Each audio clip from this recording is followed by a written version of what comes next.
Bien, pour avoir une ville innovante en matière d'habitation, moi, je nous souhaite, et les architectes d'ailleurs, je nous souhaite qu'on se mette à contribution pour inventer des nouvelles formes d'habitation qui vont réussir à satisfaire à la fois les besoins et les motivations des citoyens, des résidents de Québec, mais qui vont leur permettre en même temps de vivre de plus en plus près des noyaux et de plus en plus près de la ville, donc qu'on devienne des urbains. Et c'est en innovant dans les typologies bâties, en inventant des nouveaux types de bâtis qu'on va réussir à avoir une ville innovante qui pourrait permettre à Québec de se démarquer en termes d'habitation dans le monde. Pour moi, une ville innovante en matière d'habitation, c'est comme à l'instar de ce que les regroupements communautaires ont fait à Québec en développant le nouveau guichet partagé du logement subventionné.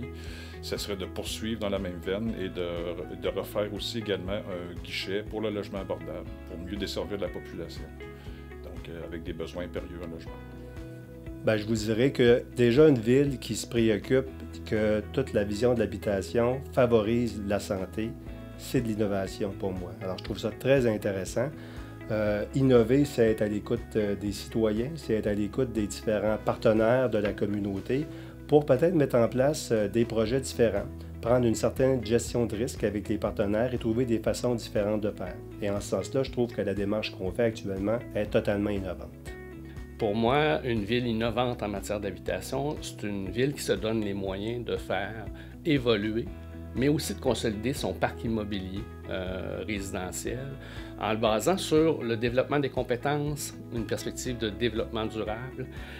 et aussi en consolidant et laissant une place aux acteurs qui sont au cœur du développement de ce parc urbain-là.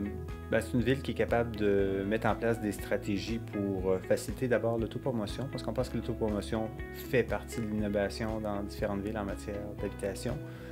Puis des projets comme Cohabitat à Québec qui sont très réussis, mais qui ont pris 10 ans avant d'aboutir, ça ne peut pas être ça le chemin à parcourir pour l'autopromotion. C'est une ville aussi qui définit à quoi elle veut que ces nouveaux quartiers ressemblent et qu'elle n'abandonne pas au seul promoteur le soin de définir ces quartiers-là. Finalement, c'est une ville qui fait place aux nouvelles formes d'habitation, les nouvelles formes qu'on voit émerger depuis 30 ans dans plein de villes, dans plein de pays, en Europe, aux États-Unis, mais qu'on doit davantage les voir émerger à Québec aussi.